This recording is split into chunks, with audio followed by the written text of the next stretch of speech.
Bonjour à tous, ici Noctis-sama, j'espère que vous allez bien. Aujourd'hui, on se retrouve pour aborder la seconde partie de l'histoire de Kazutora, issue des bouclettes proposées par Ken Wakui. Bien entendu, cette vidéo est la suite de la première partie de la jeunesse de Kazutora que j'ai pu vous proposer sur cette même chaîne et que vous pourrez retrouver en cliquant sur le lien qui se trouve juste au-dessus.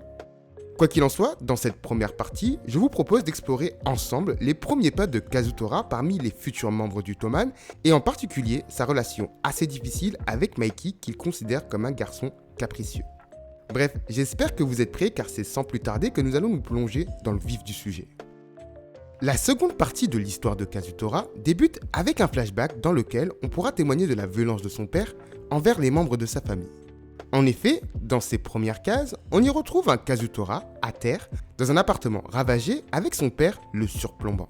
Dans ce flashback, on y apprend que ce dernier frappe son fils, et visiblement sa mère, pour des raisons qu'il qualifie de disciplinaires, ce qui semble limite. Ce dernier va également poursuivre et indiquer à son fils que ce dernier devrait être plus reconnaissant et respectueux envers la personne qui lui permet de vivre correctement, raison pour laquelle son père a probablement décidé de lui infliger une correction. Grâce à ce flashback, on a plus d'explications concernant la situation familiale de Kazutora, élément qui nous avait été préalablement introduit dans le premier chapitre du booklet.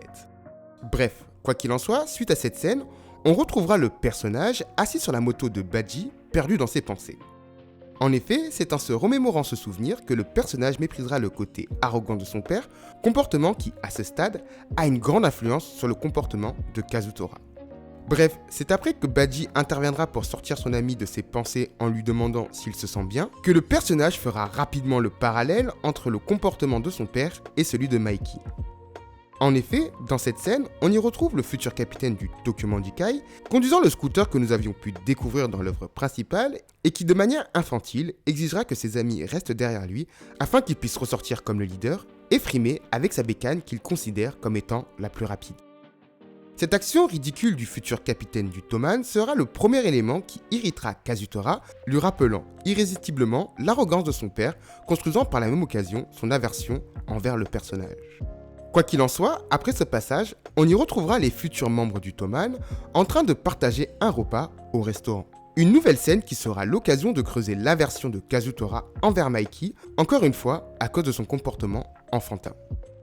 En effet, alors que le futur capitaine reçoit le menu enfant qu'il avait commandé, ce dernier se plaindra de ne pas avoir de drapeau sur son plat, quelque chose qui le fera déprimer et qui le mènera à quitter les lieux sous le regard perplexe de ses amis. Alors que Mitsuya, Pachin et Draken tenteront de retenir le personnage, Kazutora prendra subitement la parole afin de leur indiquer de le laisser partir, expliquant qu'il ne comprend pas pourquoi ces derniers continuent à rester avec un mec qui les traite comme ses subordonnés. Des paroles qui pousseront Baji à intervenir à son tour afin de faire taire Kazutora. Cependant, la réaction des futurs membres du Toman ne se fera tout de même pas attendre. Alors que Draken admettra volontiers que pour sa part, il est bien le subordonné de Maiki, Mitsuya indiquera qu'ils apprécient tous la présence de Maiki et que bien que Kazutora à ce jour est le meilleur ami de Baji, il n'hésitera pas une seconde à lui en coller une s'il s'avise de chercher les embrouilles. En enlevant la menace prononcée par le futur capitaine de la seconde division du Toman, les paroles de Mitsuya nous donnent plus de contexte concernant les agissements de Baji lors de l'arc Valhalla, à savoir la volonté de ne pas laisser Kazutora tout seul, malgré la folie dans laquelle il s'était enfermé. Bref, si on en revient à la lecture du booklet et suite à l'intervention de Mitsuya, Kazutora continuera à s'interroger sur les motivations qui poussent Pachin, Draken et Mitsuya à rester avec Maiki et à lui porter autant d'intérêt. Cette conversation autour de Maiki se poursuivra après le restaurant où on retrouvera Baji qui questionnera Kazutora sur les raisons qui font qu'il n'apprécie pas Maiki. Ici, la réponse du personnage nous offrira un nouveau parallèle avec le comportement égoïste de son père, comportement qu'il semble retrouver dans l'attitude de Maiki. Et c'est alors que Baji confirmera que Maiki est sûrement un chef égoïste que les deux personnages tomberont nez à nez sur le père de Kazutora. N'ayant pas vu son fils depuis son changement de look, ce dernier empoignera notre personnage principal, bien décidé à le ramener chez sa mère, ruminant l'erreur qui a été faite de lui laisser la garde du garçon.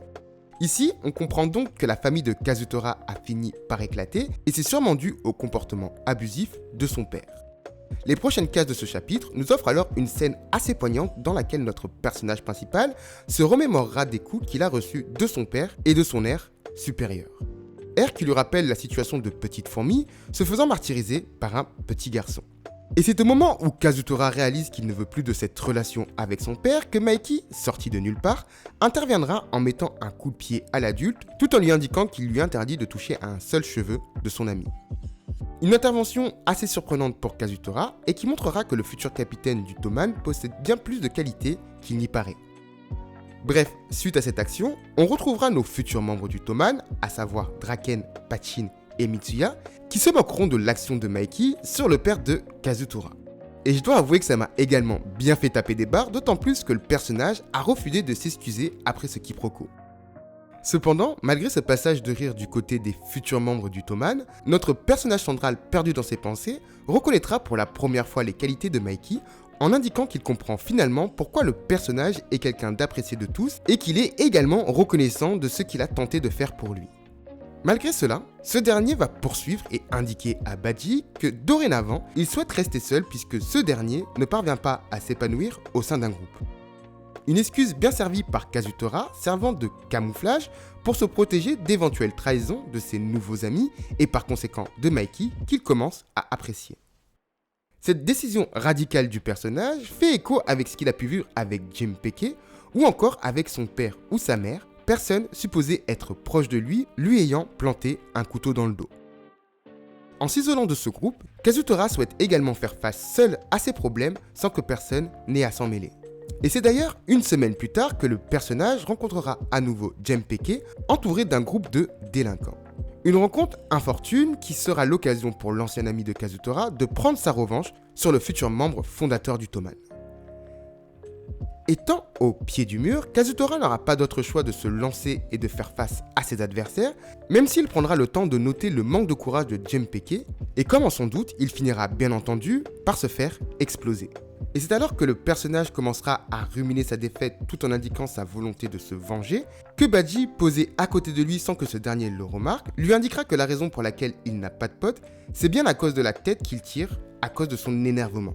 Surpris de voir le personnage à ses côtés, Kazutora l'interrogera sur la raison de sa présence, ce à quoi Badji répondra que c'est Mikey qui l'a fait venir.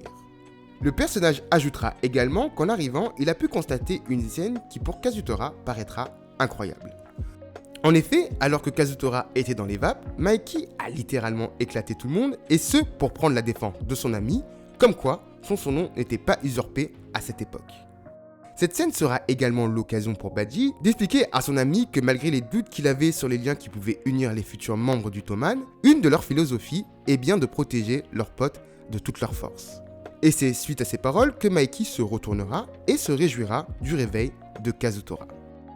Et malgré que le personnage tentera de demander au futur capitaine du Tokyo Manjikai de le laisser régler ses affaires tout seul, Mikey lui indiquera que ce dernier lui appartient et que cela inclut aussi toutes ses peines et ses souffrances. Des paroles assez fortes qui scelleront définitivement l'amitié entre les deux personnages. Et les amis, c'est sur ces paroles que se conclut la seconde partie de la jeunesse de Kazutora. Alors bien entendu, les bouclettes proposées par Ken Wakui vont bien au-delà de l'histoire que je viens de vous présenter en deux parties, ce qui inclut bien entendu l'histoire de Shifuyu, celle de Mitsuya ou encore celle de Pachin et Peian. Ici, nous venons donc de conclure la partie qui concerne Kazutora, même si on retrouvera une partie de son histoire dans le dernier chapitre, celui qui opposera le Toman face au Black Dragon. Alors bien entendu, je couvrirai l'intégralité de ces histoires, donc n'hésitez pas à vous abonner pour ne pas louper ce contenu. Également, si vous avez apprécié cette seconde partie, n'hésitez pas à liker et à commenter afin de me faire part de votre avis. En ce qui me concerne, je vais continuer à préparer mes contenus, mais en attendant, comme d'habitude, je vous souhaite de bien vous porter et je vous dis à très bientôt.